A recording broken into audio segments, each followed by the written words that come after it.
Right then, we're back. I didn't know when I was going to film this, to be honest, because it's been a bit of an ordeal. But the car is on spoon spring and fully buttoned up, done nice, drop link's done, and I've had an alignment as well. And it feels pretty mint, to be fair. Something that I wanted to retain in the car was not for it to be slammed, not for it to be too ridiculous when driving under normal conditions, and that is something that the spoon spring sort of jumped out to me, because Spoon, their mantra is balance. So it's not all about too much power, it's not all about hardcore. I know that obviously they're a racing team, but that's their sort of mantra when they go about doing things. And obviously I wanted to retain the adaptive dampening, because there are no coilovers that exist apart from the RSR ones, which are about £5,000, I think, which talk to the car's adaptive dampening module, which obviously I've already done the module update, as I've talked about in my previous video. So I've got the upgraded module, so I wanted to keep that in. Shush. Yeah, I wanted to keep the adaptive suspension because obviously it is so good, really. So, all done. So I'll talk a little bit about the installation of the suspension. Now, I'm not sure if I'm going to do a separate part of this video, but I'll talk about it a little bit here. The rear suspension, very simple to do, not really a problem. It took about 2 hours in total, not a big issue. However, the bolt that goes through the rear trailing arm, through the drop link, and sits into a captive nut at the back of the trailing arm, that can be a bit deceptive. You can think that it's been screwed in, which I did. You can think that you topped it up, and then you can just get your thumb and finger and pull it out. And I don't really understand that, to be honest, but that was just one of the quirks. Now, we've all done low-range spring installs before. If you're into modifying cars, you've done it. It's easy, it's simple. Take the front struts out I'll talk about it from my point of view. When you put in low-range springs on a car, drop the top mount, take the struts out, pop it off safely with compressor clamps, obviously. What you don't do is get a DAC on the top strut and fire it out. That's not what you're supposed to do. That's not what you're supposed to do. Re-release it, put the springs on, put the low-range springs on, get the compressor tool on it, get the nuts on. Simple, fine. Right. Getting the front struts out on this car is an absolute nightmare of a job.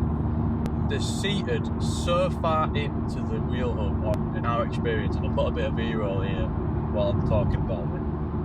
It just made it. We ended up trying to pull it out, and the drive shaft ended up coming out. And then afterwards, I spoke to Kieran at K-Tech, who obviously is a specialist on these cars, and asked him how he did it. Because it's the double wishbone suspension, he said he usually ends up taking one of the wishbones off, and he ends up taking the wishbones off, or one of the wishbones, and popping one of the ball joints out just to make sure there's enough clearance to get it out. Now, we were doing it on jacks. Now, they were truck jacks, so we got quite a lot of leverage there, but what a struggle that was to get the front out. That was especially the front driver side. On the passenger side, which we did second, got to learn our lesson a bit, and what we did was, to make life easier getting it out and getting it in, we bodged it and pushed the spring up using extensions and blocks of wood and things like that, just to help us get that clearance. Now, I would say my recommendation is, I got quoted about 300 quid to get low-range springs on by a proper garage. Kieran at K-Tech quoted me 300. Unfortunately, he couldn't do it for a number of months. Obviously, I was giddy and wanted to be on earlier than that, considering I got the springs in the Black Friday sale and I've already been waiting a few months for it to go on. So I was a bit too giddy and wanted it doing earlier than that. So between myself and the guy, we came to an agreement and tried to do it ourselves. Unfortunately, it was just fighting us the whole time. So yeah, a bit of a lessons learned on that one. And you know what? For the sake of a few hundred quid and a lot of headaches, the rain, for the sake of a few hundred quid and save you a lot of headache, just go to a garage and someone you trust, obviously, someone who knows these cars, and get it done, because it is a bit of a final boss of installing low-range springs on these, at least getting the struts out. So how does it handle? How does it drive? A massive improvement. Obviously I already put the ADS on it, but the stock springs with the aftermarket wheels, stock springs were too stiff, and you could really tell it was quite crashy. It was quite unpredictable over bumps. It kind of you hit and you went over potholes and things. Spoon springs, like lowering springs, are progressive, so it's a lot more planted, a lot more compliant. I'm in sport mode right now, just driving around town, and yeah, it is good. One thing that did surprise me, which I didn't expect, because other than the springs, I've not done anything more suspension-wise or handling-wise. So one thing that did surprise me was it reduced the amount of hop that I've got. Now, I don't know if that's because I'm on new tyres as well, and the weather's been a little bit better, so it has been dry, so I've been able to sort of power down a little bit more. That's something I've definitely noticed, which I didn't expect. I know that there's anti-lift kits, I know there's the rear engine mount and upgrade, which I do plan on doing in the future. That is a worthwhile mod doing. For how cheap it is, I think depending on which one you get, it's about 180 quid, 250. That's probably going to be a mod I'm going to do in the near future. But yeah, really balanced. I hate to use that, but there's nothing more I can say other than, yeah, it was really planted, really balanced. When you're pushing it, when you're getting through the corners, when you're having a bit of fun on the B road, it is there. It is steady, as it is predictable. You can chuck it in brilliantly. You could do anyway on the stock. I've mentioned that before, that even on the stock springs, and I had lighter wheels, you gave you that confidence to turn it in. But the turn in now is really, I'm going to say it's beautiful. It is amazing. Just carves up the roads so well. It's just an enhancement of what this car can already do best in the first place, so you can't rate it in highly enough to do that. I think the combination of the smaller wheels, the V3 adaptive suspension module, and lowering springs and spoon springs, just a sweet spot. I think that I go for coilovers, probably only the RSR ones with the adaptive suspension. Now, I'm not really, I've had coilovers in the past, but I know they're adjustable, but how many of you put your coilovers on and then you set it and you forget it and that's it? And sometimes that's good, but I think, do I want to lose the adaptive? No, not for me. It's a big thing and it's really compliant. I keep banging on about that, but yeah, I think that's a brilliant combination to have those three things. And then what I don't want to do is just keep adding more and more and stiffen, tightening it up, and Super Pro bushers and thicker anti-bolt roll bars and things like that. I want to add to it. I want slowly. I want to drive it. I don't want to introduce too much vibration and thing. And each time I'm just going to measure it and see, like, it's a sliding scale, isn't it? You start down, as I've said before, but I don't want it to start rattling. I still want it to be the ultimate daily. I want to give a big shout out to GB Auto Works in Wakefield. They did a brilliant job sorting this car out after the hassle that I had. To be fair to them, I was there on Friday, I spoke to the guy, described the problems, they said he'd have a look at it, booked it for Monday, got it in on Monday, and I got it back on Tuesday.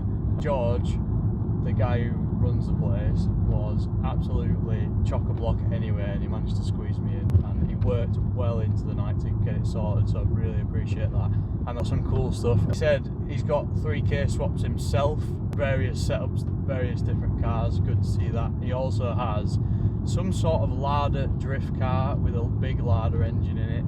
I don't know my Ladas, does anybody know Ladas? But it's a 1.7 and he takes that in the Drift Championship, so definitely go check them out. I'll leave a link to their Instagram page, which is really reassuring, and I'll definitely be using them in the future. George did say about the rear camber on the back of when lowered, and it is quite bad. Well, I say bad. It's quite aggressive on the rear for a street car. I'll flash up what the current alignment setup is. What I'm doing now is I'm driving to my favourite B road because it's dry for once, and I've not yet driven this in any sort of enthusiastic capacity, so I'm coming up right now, so it's a bit bouncy. So what I'm going to do is I'm going to whack it in R mode. I was going to do some flybys with a tripod, but I don't really trust leaving my phone or camera on a tripod unattended, filming this by myself. So I think instead I'm going to do a bit of ASMR, Honda ASMR. Let me get these open. We get some really spot exhaust sound. So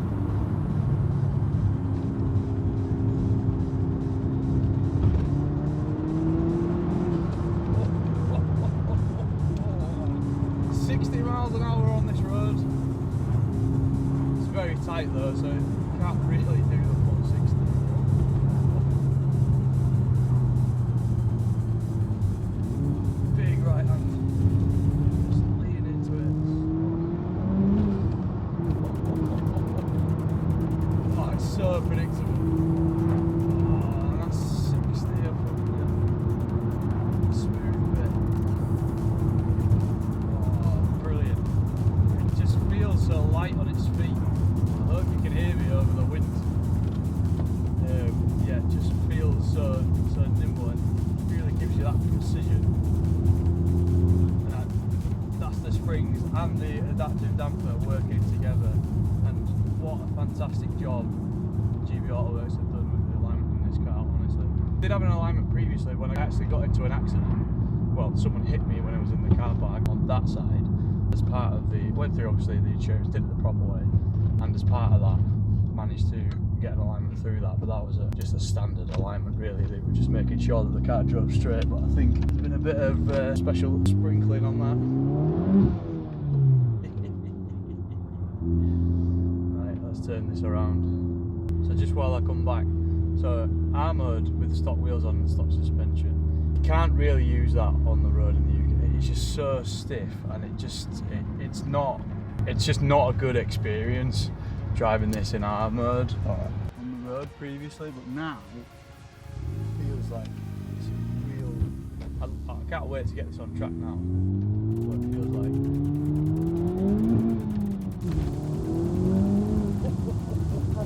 To the head. Oh, it's straight in.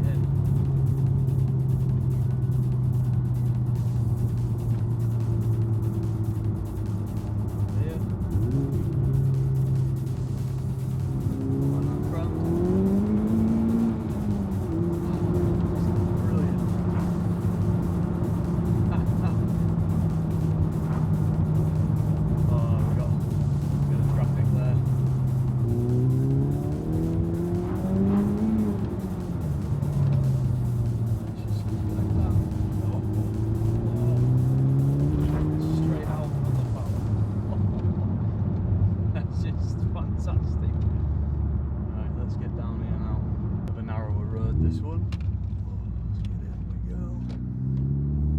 And 60 miles an hour. Watch out for a pothole. Oh, there's some big potholes on this road actually. Bloody hell.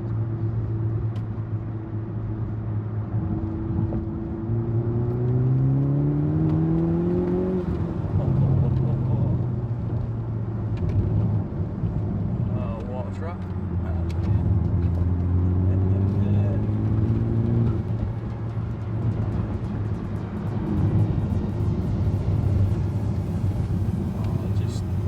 Fantastic. And this is in armoured as well, and I'm on a bumpy pothole, the usual UK V road here. Rev match. Dab and brakes, chuck it in. Oh, oh dear. Watch out, Bridget.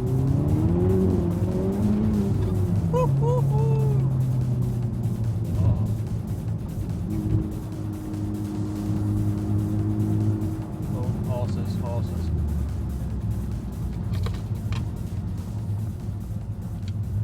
Watch in now. Oh, and a big lorry.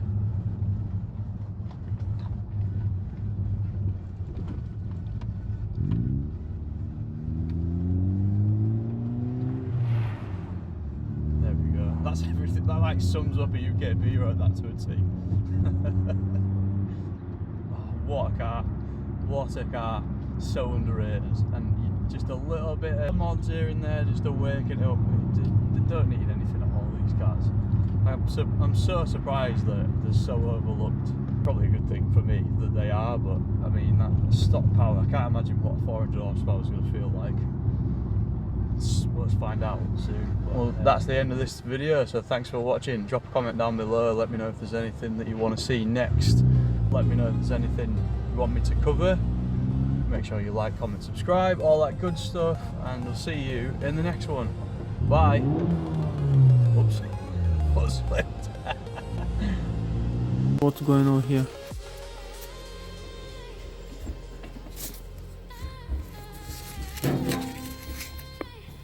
Go. Okay, stop.